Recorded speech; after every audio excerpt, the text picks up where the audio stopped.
ඒ මචං මං නෙට් නිම කොහොම හරි දාගන්න ඔබ. ඒකිට කොල්ලෙක් ඉන්නව නේද බං? මම හිතන්නේ කොල්ල ඒකිට පණ ඇරලා. කමක් නෑ බං.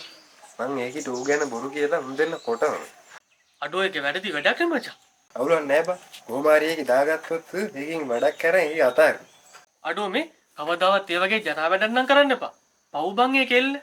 අනිත් එක ඒකිගේ කොල්ල ඒක ගැන කොච්චර බලාපොරොත්තු තියාගෙන නැද්ද? චුට්ටක් ඉදපන්. උඹට ඒ වගේ වැඩක් වුණොත් එහෙම කොහොම තියෙයිද? අඩේ ඒකත් ඇත්ත නේද බං. අනිත් එක මචං ඒ කෙල්ලක් දවසක ඔබගේ අම්මා වගේම අම්මා කෙනෙක් වෙනවා. ඉතින් ඔබේ අම්මගේ ජීවිතය එක්ක සෙල්ලම් කරනවද? උණුහුම මටම දිදී ඒ හිතලේ නිදී නෑ තව දුක